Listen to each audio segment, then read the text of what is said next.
Non, je veux bien que vous compreniez la raison pour laquelle j'ai mis ce texte, parce que je vais parler sur l'écoute.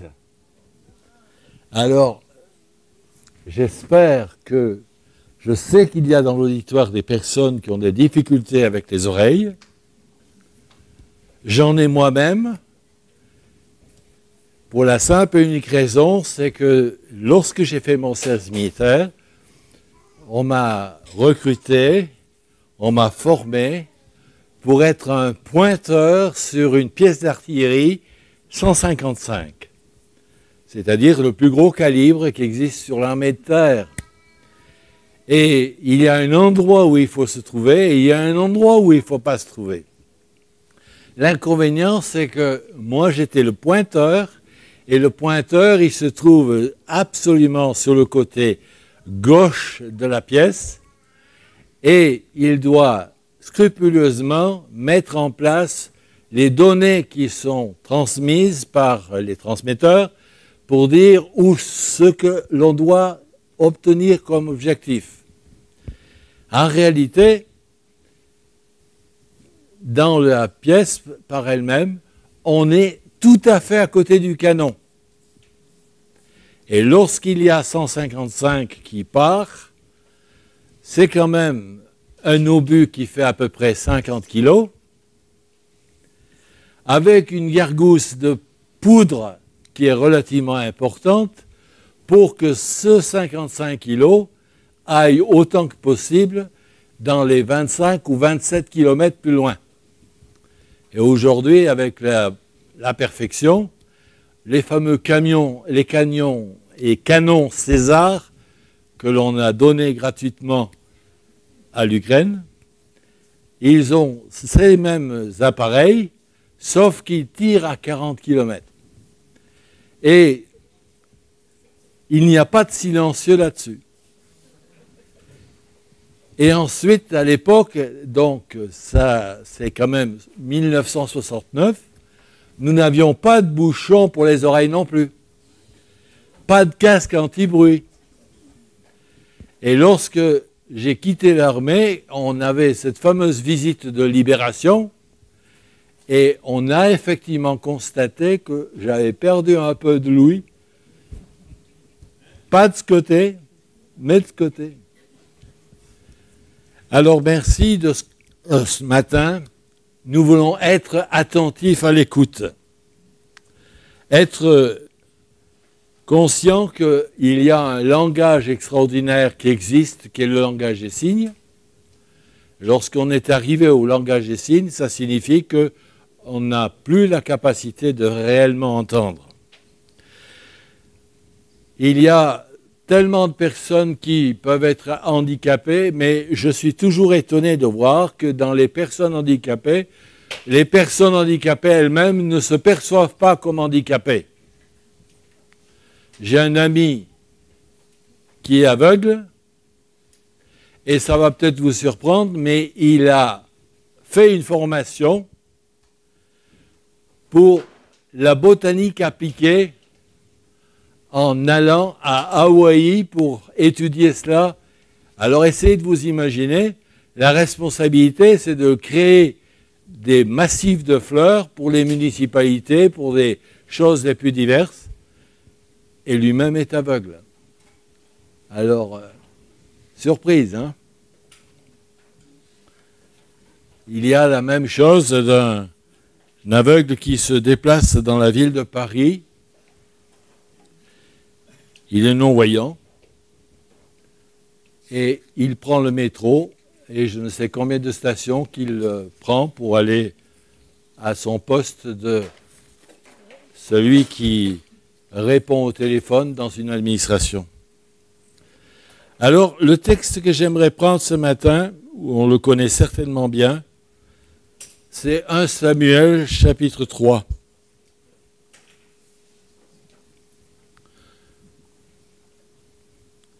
En ce temps-là, il était rare que le Seigneur parle directement à un être humain ou qu'il lui accorde une vision.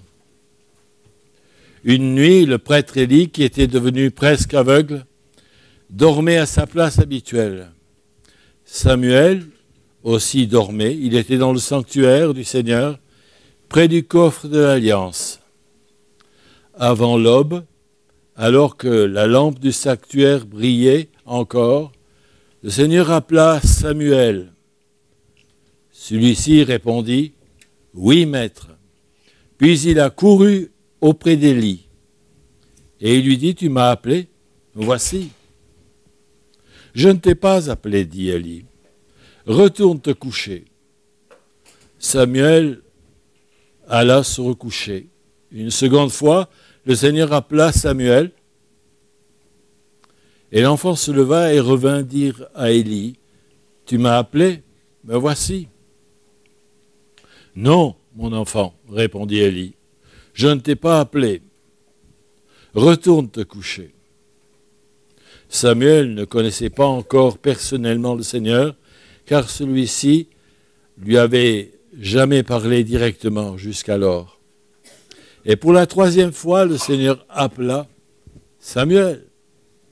Samuel se leva, revint trouver Élie et lui dit, « Tu m'as appelé, me voici. » Cette fois-ci, Élie comprit que c'était le Seigneur qui appelait l'enfant. Il lui dit alors, « Va te recoucher.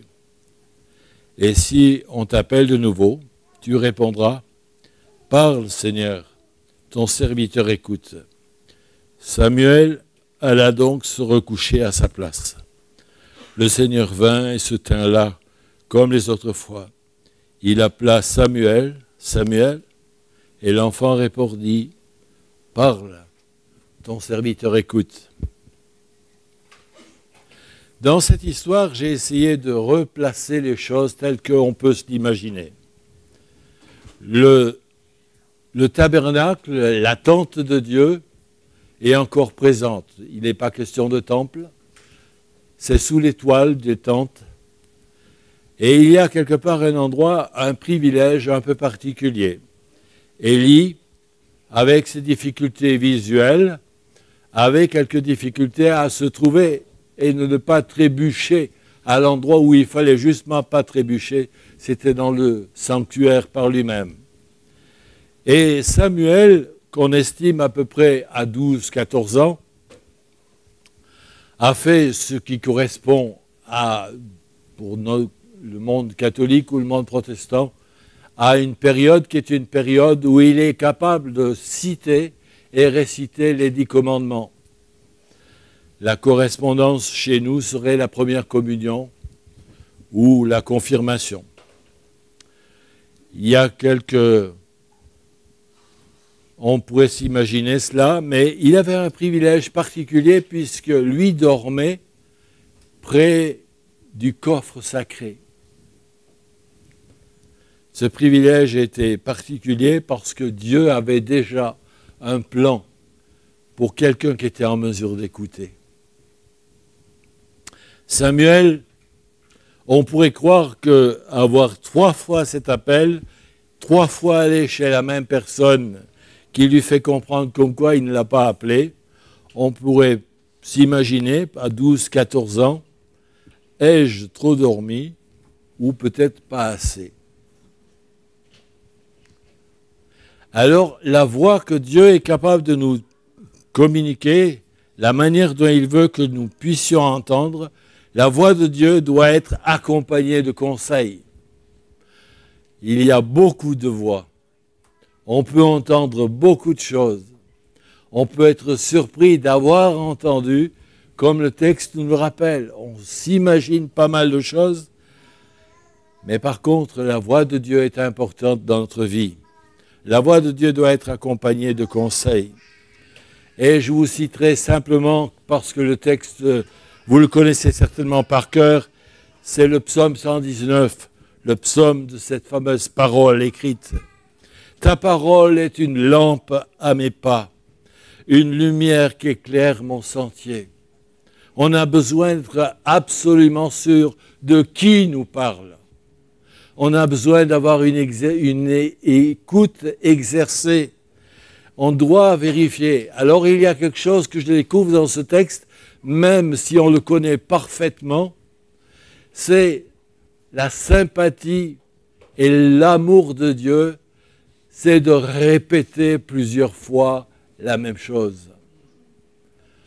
On a un scrupule qui est important à avoir, c'est qu'on peut demander au Seigneur, Seigneur, est-ce que tu peux me répéter? Est-ce que j'ai réellement bien entendu? Est-ce que je ne suis pas en train de radoter? Est-ce que ce n'est pas moi qui fabule?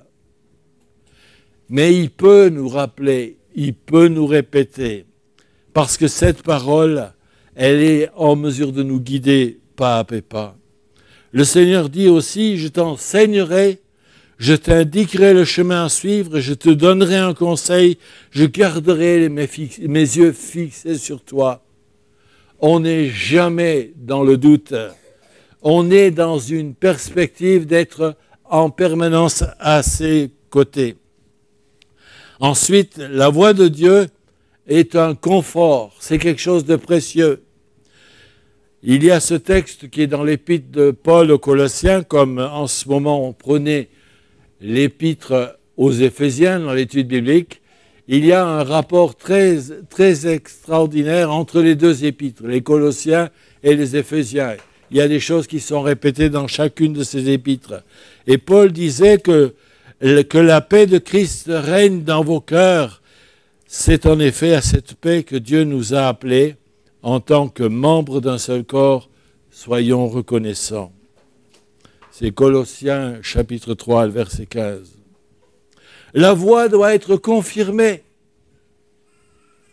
Et je pense que c'est important que quand je découvre que ce garçon de 12-14 ans a entendu et a répondu « Ton serviteur écoute », est-ce qu'on peut s'imaginer que quand on lit les chapitres qui suivent, la responsabilité dans son adolescence d'être celui qui reçoit le message de la part de Dieu sur une situation dramatique d'Israël, et en plus dramatique de Élie, ce fameux responsable religieux qui a un désordre majeur dans sa propre maison, puisque ses propres garçons font un vrai bazar et sont même dans des situations les plus équivoques. Et entendre la part de Dieu qu'il aurait comme mission, lui, de dire à Élie, à cause de ce qui se passe dans ta famille, tu seras écarté, tu seras mis de côté. Première mission que Samuel a reçue de la part de Dieu. La voix donc, elle doit être confirmée. Il y a ce texte que nous connaissons, où, suivant les versions, dans le livre des Proverbes, au chapitre 11 et le verset 14, le peuple périt quand il n'est pas dirigé. Un grand nombre de conseillers assurent la victoire. Il y a aussi un autre endroit, sans vision, le peuple périt. Et tout est lié par simplement le fait de nos oreilles spirituelles bien ouvertes. Les remarques que Jésus fait souvent dans chacune de ses paraboles sont souvent étonnantes de la part que quand il dit que celui qui a des oreilles entende. C'est drôle d'entendre. Il guérit des sourds, et ça on peut comprendre qu'il y a un préalable, mais il demande à tous ses auditeurs que les oreilles soient faites pour entendre. Alors on peut entendre certaines choses et ne pas entendre d'autres. Je ne sais pas si vous n'avez pas aussi des filtres dans vos oreilles comme moi j'en ai. J'entends certaines choses. Il y a des choses qui sont dites, mais le filtre me dit ça ne m'intéresse pas. C'est trop compliqué. Et puis, ça m'implique. On peut entendre certaines choses, puis on peut entendre d'autres. On peut même être sourd vis-à-vis de certaines choses. Ça, c'est embêtant. Parce qu'on a deux oreilles qui fonctionnent bien, mais spirituellement, on n'entend rien. Les conséquences peuvent faire comme celui avec lequel on termine le message aujourd'hui, les conséquences de laisser traîner nos oreilles et d'entendre certaines choses qui ne nous sont pas destinées. Et là, on va découvrir une certaine espace de vie d'un serviteur extraordinaire pendant pas mal d'années. Son nom s'appelle Géasi. Il est le serviteur de Élie. Il nous est dit ceci dans le texte, Naaman n'était pas encore bien loin, lorsque Géasi, le serviteur d'Élisée, se dit, mon maître a ménagé à Naaman, ce Syrien, en refusant ce qu'il lui offrait.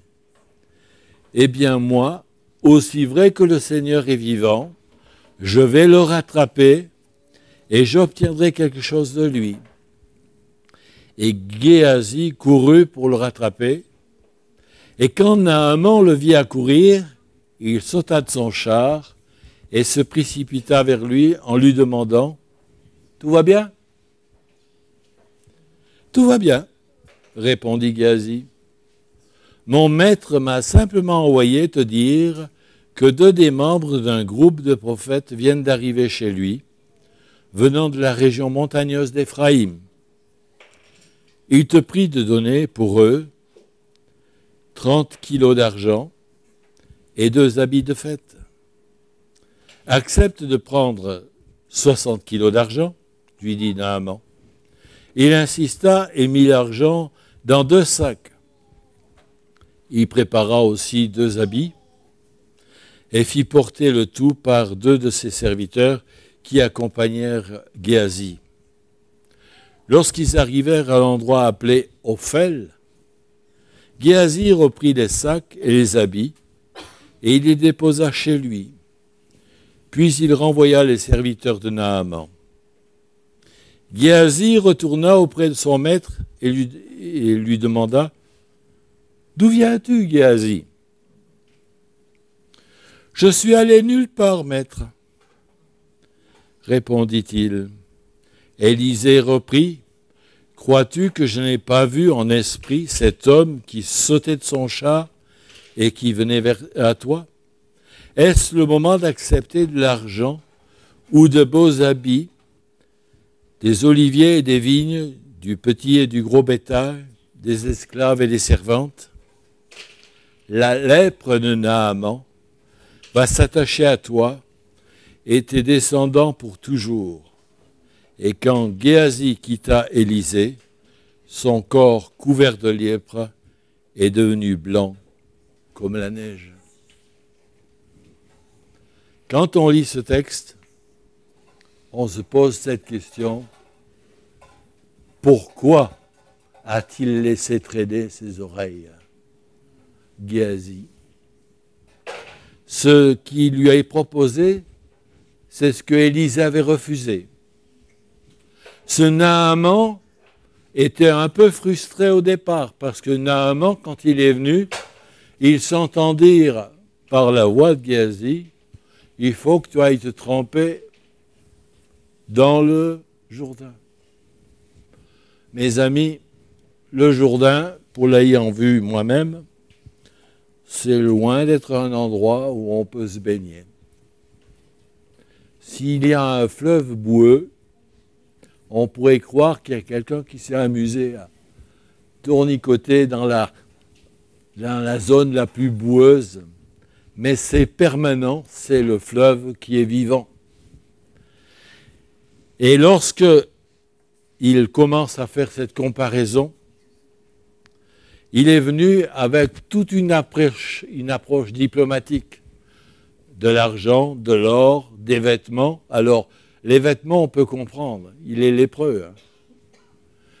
Et donc, simuler être sans lèpre alors qu'il est lépreux, que ça se voit, mais ce n'est pas les mêmes directives. Il est du pays d'à côté.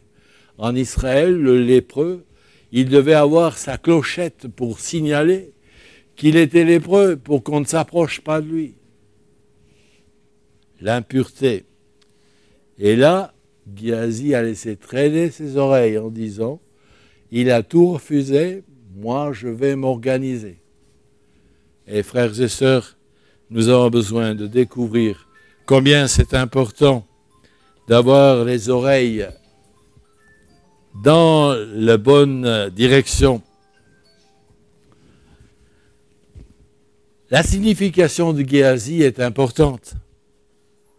C'est la vallée de la vision. Alors c'est problématique parce que on peut avoir une excellente vision et avoir de mauvaises oreilles.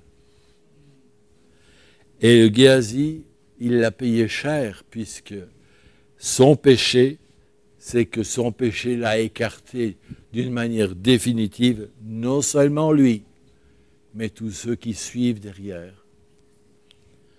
Son histoire débute et sa fin, on peut la découvrir dans le même, quelques chapitres plus loin, le chapitre 8 et le verset 5.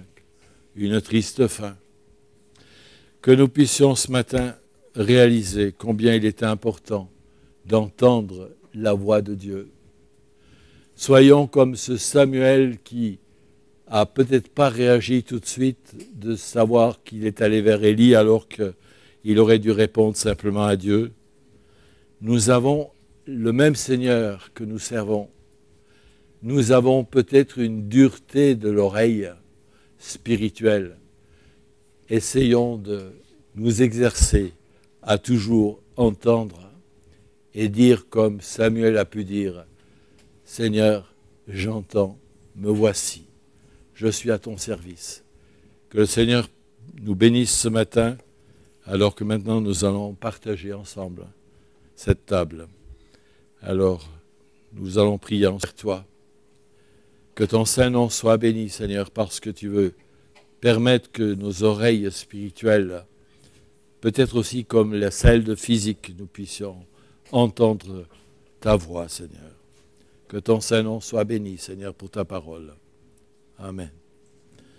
J'ai omis une chose.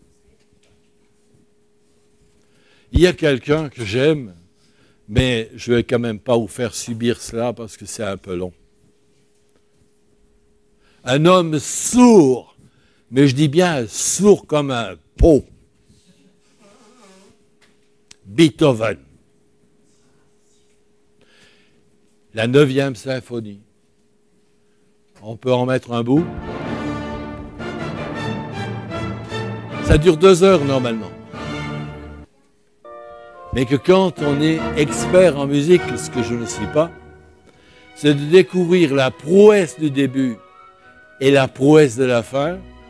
Comment un homme a pu composer ça sans ses oreilles? Ah oui, dans sa tête.